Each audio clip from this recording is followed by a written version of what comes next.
We welcome you back, Kittu, for your fourth time. And you've told me that you were going to speak about some very special remembrances with Mother and about Pranab, with whom you had a long. Pranab, we will see if there is time, but otherwise, mainly about certain developments with the Mother. All right. So, I will start from 1950. Well, Shovinda was there, but I cannot pretend that I had a relationship with him. I had a lot of love and all that. But relationship starts only when you become intimate, and then it started when I started reading. But when he left his body, there was a tremendous pang.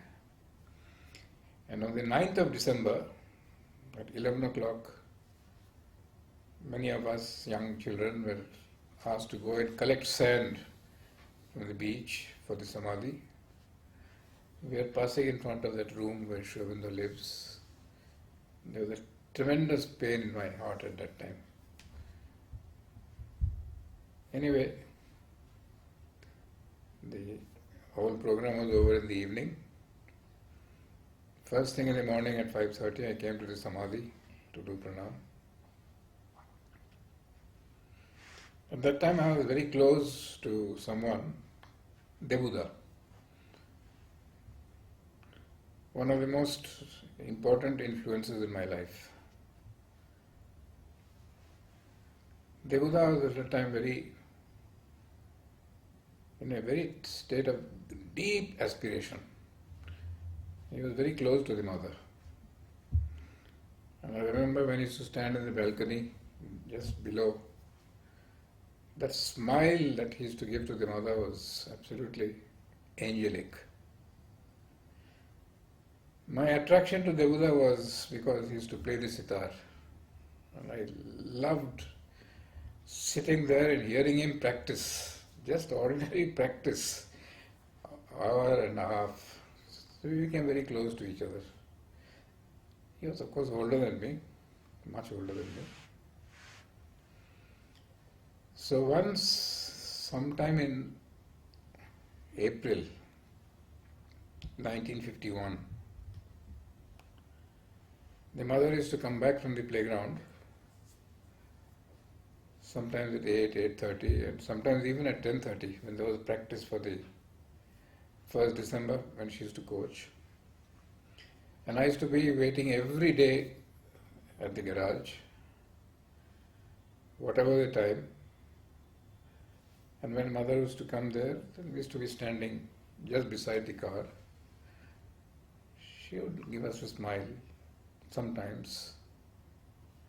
So one evening we were waiting for the Mother and I was walking with Devuda on the road. And Devuda asked me a question, "Why have you come here? Why are you here in the ashram?" And like a cheeky young man, 14-year-old, I said, "To realize God." All words. But I uttered those words. So he said, "Look, Mother will be very happy if you write to her every day all the wrong movements within you." So I don't know what happened to me. That whole night that thought was going on, all the time. So next evening in the playground, I met her and I told her, "This is what Devuda has told me. Can I do that to you?" She said, "Surely." So next morning when I went at 9 o'clock to meet her, she brought a notebook from inside and gave it to me, small thing. Said, "Write in this notebook every day and give it to me." So every day I used to write, give it to her in the morning. She would return it back in the evening, or I would give it to her in the evening and she would return it back next morning. Once I started doing this, I developed tremendous confidence that here is a person to whom you can say everything. Everything, because we are not supposed to speak about good things. I'm supposed to speak of all the wrong movements within me. So I literally laid myself bare to her. I mean, things which I will not dare to tell anybody else. Because I know what human reactions are. Right? So I told her everything. Sometimes I didn't write, but I told her when she gave me the notebook. I told her exactly all the movements that are going on inside. And she was constantly sending her blessings. Sometimes when I pointed out certain things, she was very encouraging. She was extremely patient. Human nature is not an easy thing to change. So I'll just give you 3 or 4 incidents which took place during that period of almost 2 years. First incident was, there was a program in Dilip Kumar Roy, Dilip's house upstairs, where somebody sang a kirtan, typical Ramakrishna mission thing, very beautiful. And Devuda was extremely close to Ramakrishna and Vivekananda. In his room, you will find photos of Ramakrishna and Vivekananda.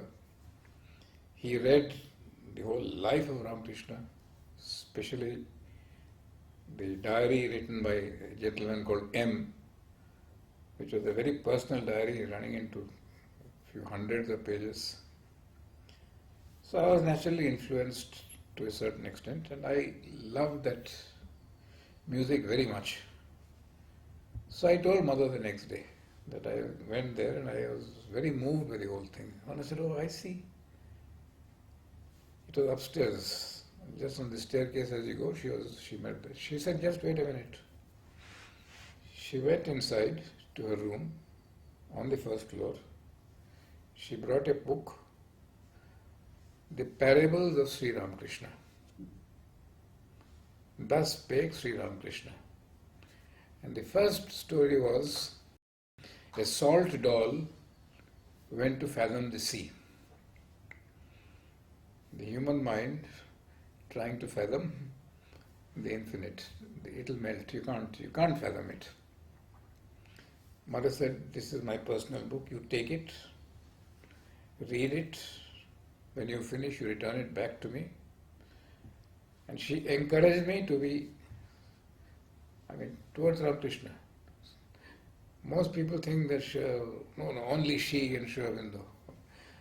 But I know it personally. She gave it to me and she said something about Ramakrishna which was very positive. So I took that book, kept it for about 25 days or so, and then returned it back. Right. Naturally, as a result of that, I also fell in love with Ramakrishna. Even today, I have read, I know everything about his life in the innermost detail, and naturally Swami Vivekananda also. Right. So this is one very, I think, important, because many people think that, oh, mother was only Sri Aurobindo and herself and nothing else. This, with my own experience, I am telling you. This is the first thing. Another very telling incident. Devuda used to play sitar every day in the afternoon, 12:30 to 1:30, and I used to sit and listen. He used to live at that time in where Parikshit lives now, but it was an old house. There was a room on top, but he used to sit there and play. And then he went out for 10 minutes. So I took the sitar and started stroking it, and the wire got torn. I put it down quickly like a scent. When Devuda came, he saw the wire torn. He asked me, you touched the sitar? I said, no. Told a lie outright. I didn't touch. He kept quiet, he didn't say anything. He knew that I had told a lie. It can't just tear by itself.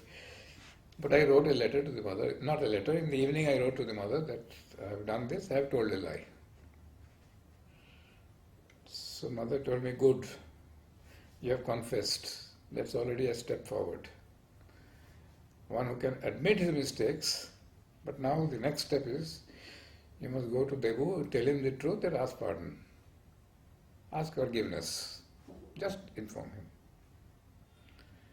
Now, when I was going to Devu, I used to meet him, but I somehow couldn't tell. So next morning she met me. She asked me, have you said? I said, no. She was very firm, almost angry. Again in the evening, even then I had not said. She was really not happy. Then I plucked all my courage and went and told the Buddha. The Buddha said, don't worry, I know it, doesn't matter at all. Then I came back and the mother asked me, I said, yes, mother, I said. My God, she went and brought chocolates and this, profusely, pouring her love. So, the message that is there is that everyone makes mistakes. But you have to be honest to admit it, and you have to be honest to correct it gradually. But if you don't admit and cover up, she told me these words, that when somebody commits a mistake and doesn't admit, there is no hope at all. I can't do anything. The grace cannot work. She used a French word, la fatuité, self-satisfied with oneself. We are all struggling, evolving creatures. We continually make mistakes.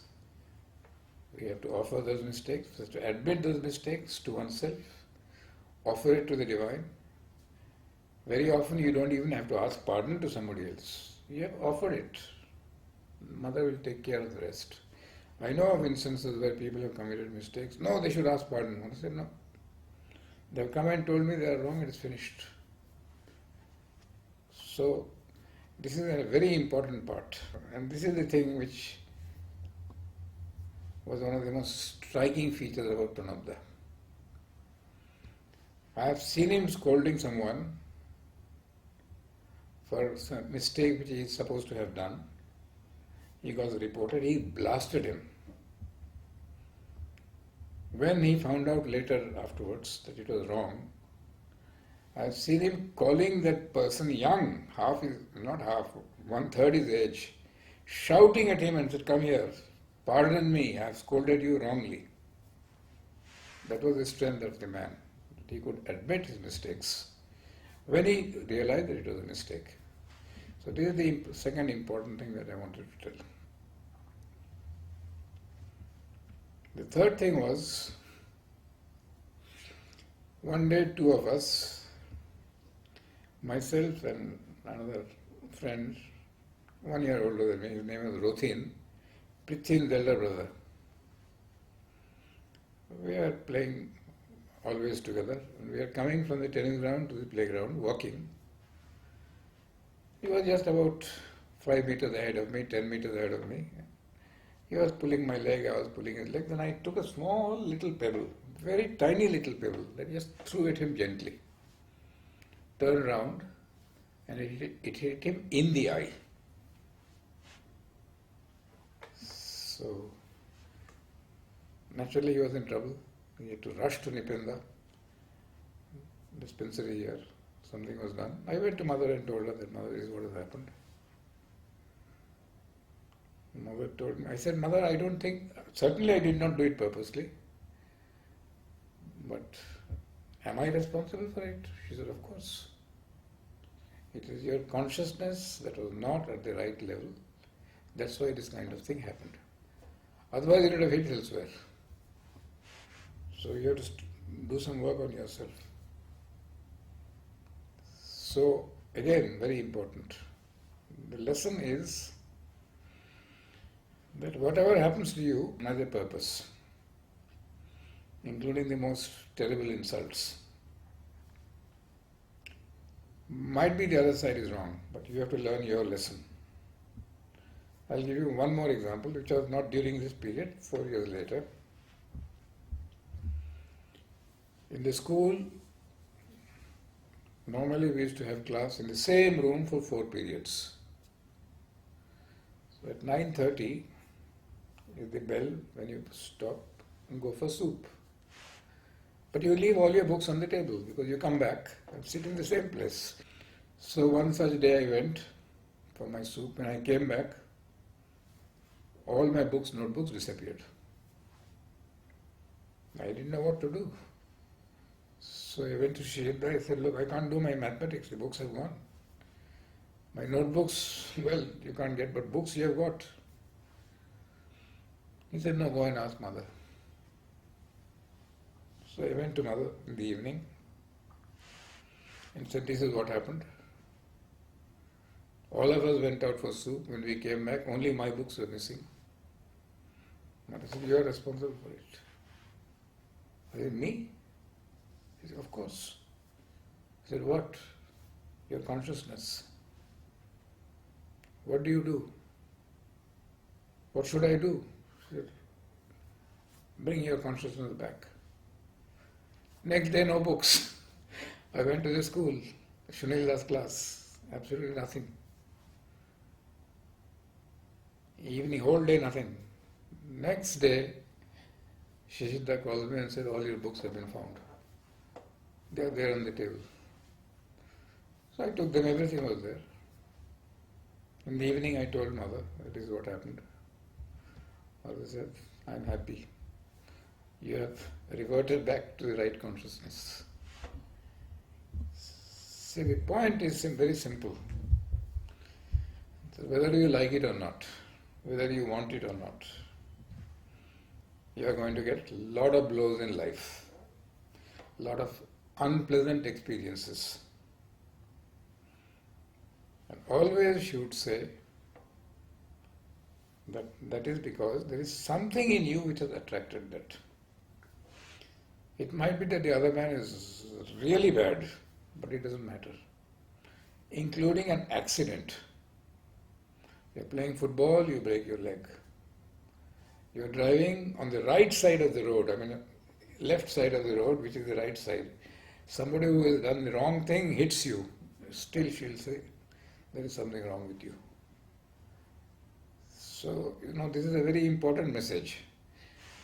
That when things go wrong, it is desirable to be realistic and see the thing so that you protect yourself in future. But also at the same time, there is some work to be done upon oneself.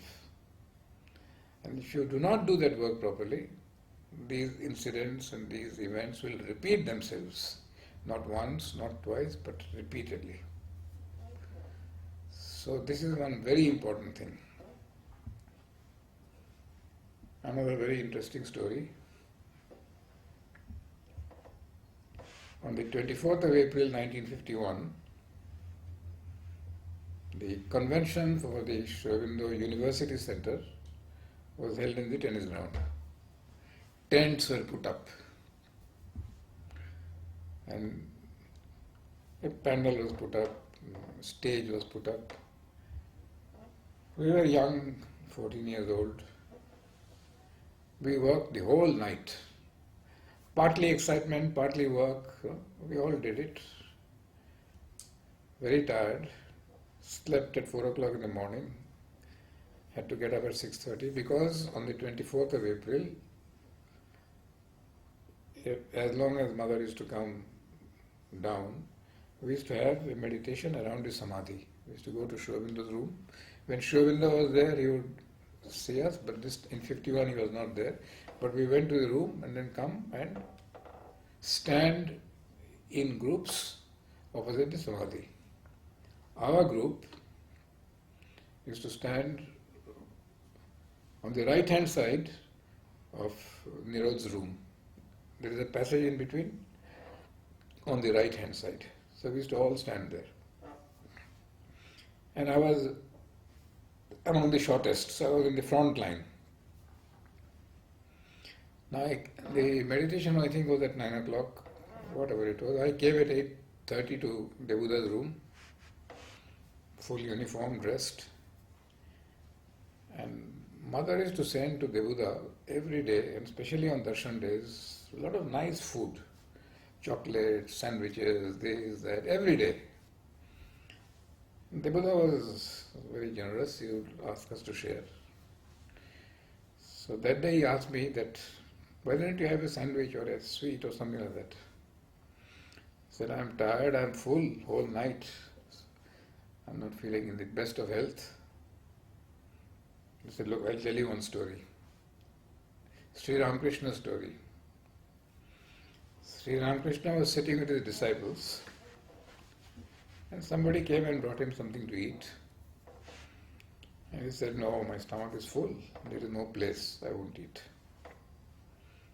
After 10 minutes, somebody else came, another disciple, with a beautiful Bengali sweet. I think it is Pantua. So he offered it to Sri Ramakrishna. Sri Ramakrishna said, yes, I will take it. So the other gentleman said, just now you said your stomach is full. How will you take it? He said, look, have you ever seen that in a road which is full of traffic, when the governor's car comes, all the traffic moves out. There is a lot of place. So here the governor's car has come, so I can eat it. Good. So there was I told you that story. So I said, I'll eat it. So I took that sweet and ate it. Then we went to the concentration, standing in the front row. And after 5 minutes, luckily I was in the front row, I vomited out everything. Absolutely everything. There was nobody in front, so nobody was soiled. But I had to wait for 1 more minute. Then they took me and I washed myself. Mother called for me immediately after the whole thing was over. I told her I was very tired and she said, just don't bother, take a little rest. I was considered a very weak person at that time, very thin, very rickety. So this is just one more of those stories, where... So these are some of the very small things that happened. She was extremely conscious. And once at night, in my sleep,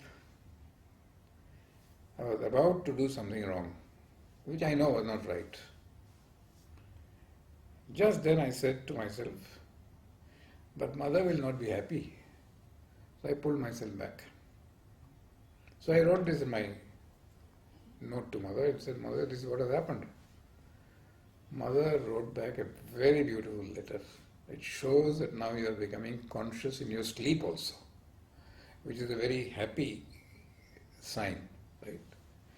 So like this, for a whole year and a half, there were times when I must admit, it became a little mechanical. But I never hid anything from her.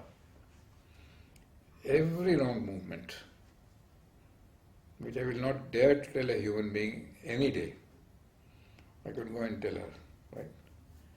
Very patient, very understanding. Once or twice she was a little firm.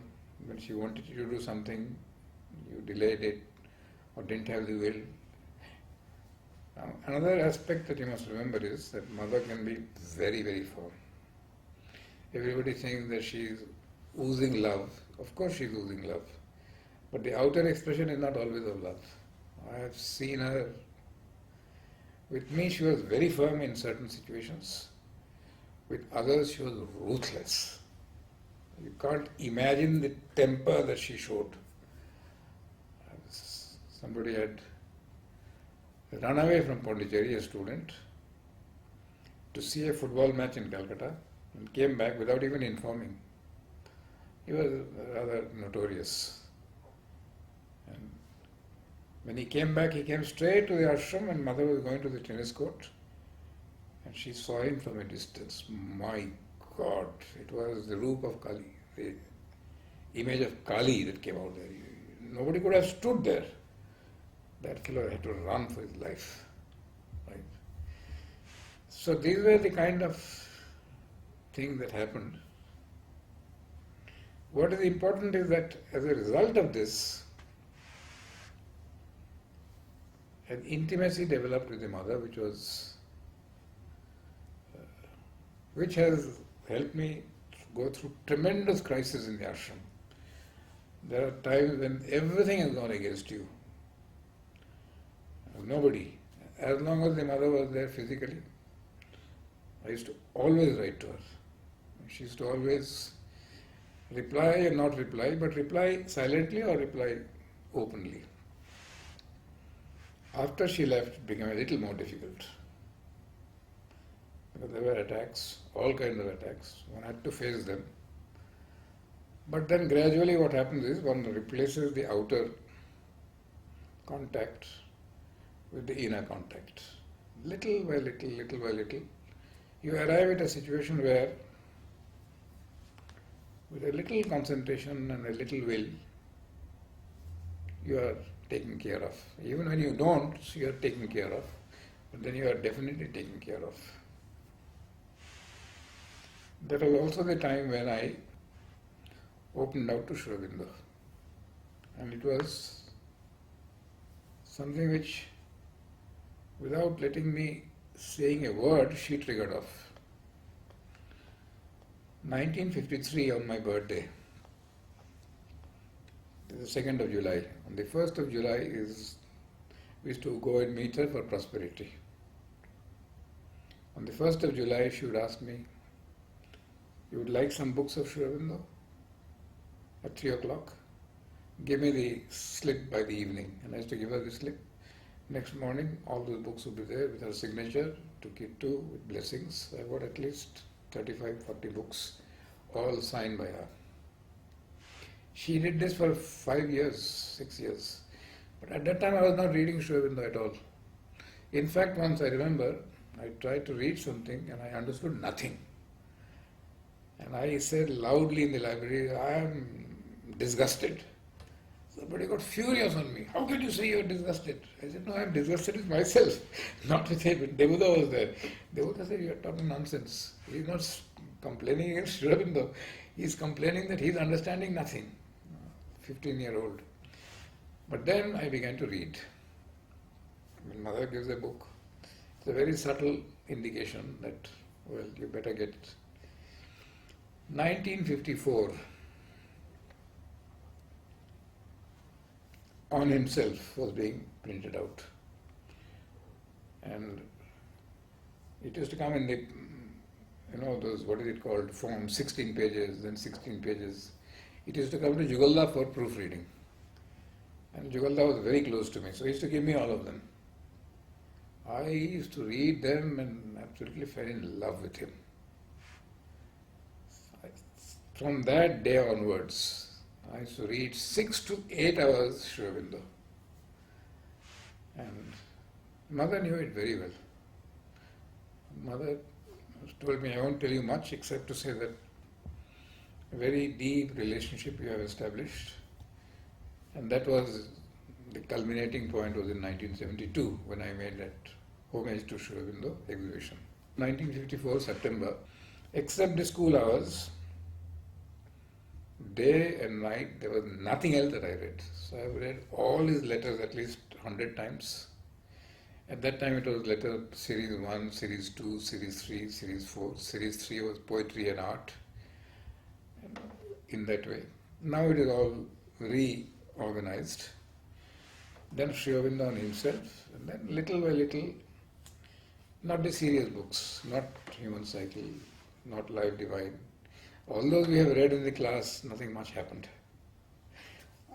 Very honestly speaking, I was a good student. I have read Sri Aurobindo in the class, nothing happened.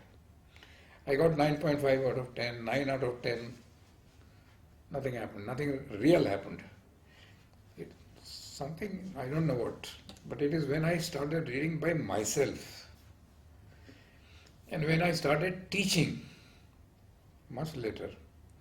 And I asked mother, can I use these books? Mother said, not only you can use, you must use. So in the history class I began to bring in Human Cycle, Ideal of Human Unity. Then after some time she said, why don't you teach? So I started teaching, right? That is how I got into these books. But then by that time the relationship with Sri Aurobindo was so solidly established, right? There have been times, very honestly, when I have not been able to understand the mother. When I say understand the mother, not her prayers and meditation, those are absolutely another world. But why she treated somebody like this and not like... when there were situations where you were involved and like it is your fault, even if the other fellow has done some mischief, I couldn't understand. I used to question her. I was to be very, very blunt with her. Sometimes she would reply, sometimes she would not reply. But 15 days, 20 days, 10 days, the answer would come in some form or the other. I've written very strong letters against Pranabda to the mother with detailed instances. She did not reply. After a few days, she told me, you must collaborate with Pranab in his area of work because he is doing just what the mother and Sri Aurobindo want. Not what I and Sri Aurobindo want in French, what mother and Sri Aurobindo want. So I went straight to him and said, this Pranab, this is what mother has told me. So I have fought you, I have argued with you, I will probably continue arguing with you, but I will obey you. Whatever you say, I will do. In your area, photography, cinema, playground. Whatever you say, I will do. She never, as a result of that, relationship with Pranabda became very intimate. He trusted me fully. And I was extremely blunt with him, as I am generally with almost anybody. If I don't approve, I tell them straight on their face. I told the same thing to Pranab. And mother was categorical. She said, I want you to collaborate with Pranab. But when it came to, say, going to Auroville, somebody went and reported that I am going to Auroville and all kinds of things. Pranab told me that you are going to Auroville. I said, yes, I am going and I will continue going. Whatever you might feel, because that is not your area. That is mother's creation, right? So I will go. I agree with many of the things that you are saying about Auroville, but that doesn't mean that I will keep a taboo on Auroville. Auroville is mother's creation. But when it came to the playground or photography, he would tell me, don't give these photos to anybody. I never gave it. Because for me that was being loyal to mother. I could not have done. But Sri Aurobindo, I have tried to find somewhere a chink. Never anything. Undiluted, absolutely. Absolute perfection. I've seen all his letters, I've seen all his dealings with different persons, right? Absolute perfection. His political life I know on my fingertips. How he has changed his position from 1907 to 1908 and 1909, and people couldn't understand. I have understood perfectly well. I mean, to me, he is absolute the incarnation of the divine. Mother also. But in her dealings on the ground level, there were times when I couldn't understand. Whether it was Pranab or X or Y or Z, right? I couldn't understand then. But over a period of time, now this is the advantage that Sri Aurobindo had, he didn't deal with life in the ashram. Mother dealt with life in the ashram. Even when somebody had gone wrong, and she knew blatantly that he had gone wrong, she would not intervene. And sometimes the other person would be at the receiving end. It doesn't matter, you have to learn to. So this is the one area where sometimes I have, very few times, but I have questioned her point blank. I have never left anything inside here. I have gone straight to her and said, Mother, I am not able to understand. Sometimes she didn't answer, sometimes she did answer. Most of the time she answered very silently. Sometimes she sent me to Nolini. Go to Nolini and ask him. I went to Nolini, Nolini said, don't bother about this. He ignored it completely. Slowly, after a few days,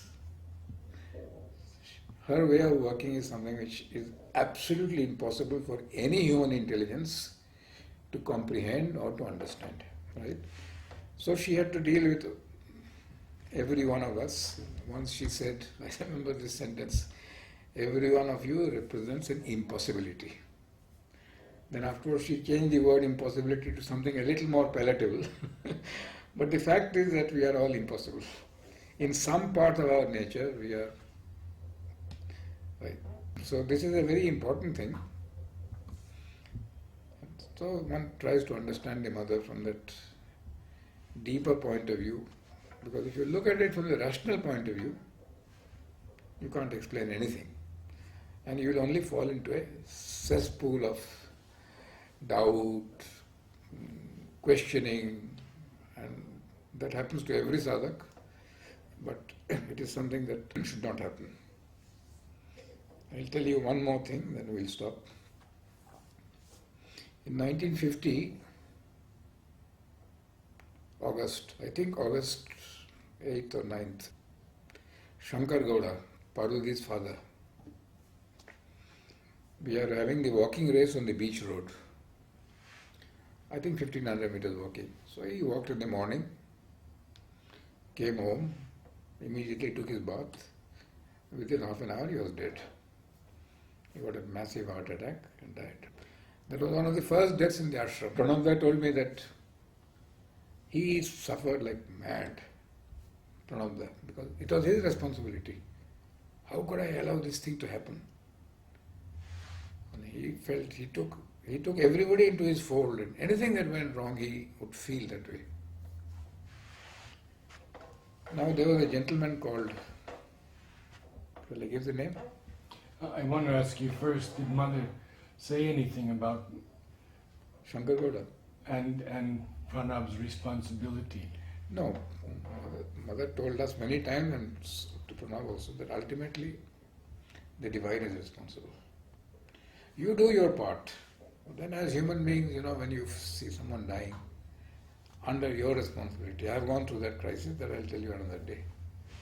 One of our boys died in the picnic. Painful. Ultimately, Mother explained to us, she gave us a long interview of 40 minutes. So what I was saying is, that day, in the vegetable darshan, in the ashram at 12 o'clock, there was one gentleman, I won't give you the name, very devoted and loved the Mother. And he used to supply the tennis court nets, tennis court rackets, balls to the Mother. He was a good businessman outside. He got scared. Death in the ashram. Deaths are not normal. Only Chandulal had died before that. So he was standing in front and telling Mother he's feeling some pain in the heart or something like that. Fear. And Mother was having plasticity flowers. Normally she used to throw them and people would catch. She took that flower and threw it at him like a bullet. Stop this fear. The exact words I don't remember, but this is the message that she sent. This fear is a terrible thing.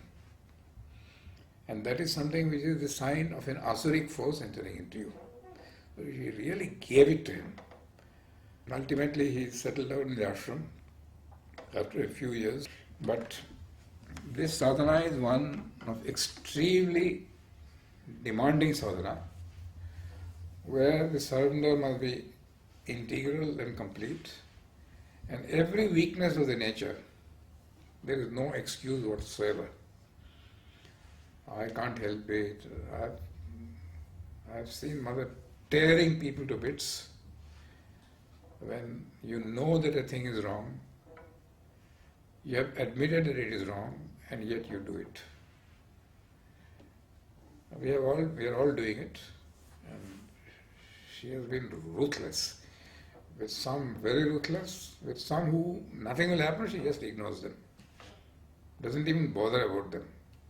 Very often people think how much love, but you can write it down, and this is in Sri Aurobindo's own words, that when the Mother scolds you, And when the mother decides to bring her Kali image in front of you, it is an act of special grace, because you are worthy of that scolding. To most others, I won't give you names, I won't give you instances also, they have done everything that is wrong. They come to mother, mother heard everything, mother will pardon them and even cajole them. Because if she had said something, they would crash. Right? So, well, if you are not ready, what can you do? I have never had that kind of Kali roop, but she has been very firm. And one day she, in the class, it was not related to me, it was to somebody else, she said, "What are you made up of? Jelly? Things should not be done, you know that it should be done, you still go on doing it?" That is because, like in a mango, in the center there is a worm. That worm has to be removed. Similarly, there is an evil force in you, a dark force. You have to operate that. It is very painful, but if you don't operate that, it will go on, and after some time it is not possible even. Right? She could be ruthless, right? So, these are all things which are, I don't want to give you examples of where she has been ruthless with others, where she has been very firm with me. I have always taken it as a sign of grace. Even when she was blasting me, I was not disturbed. Only when she was supporting somebody else who had done wrong, I said, "What is it you are doing?" I will just tell myself. That's all. Thank you.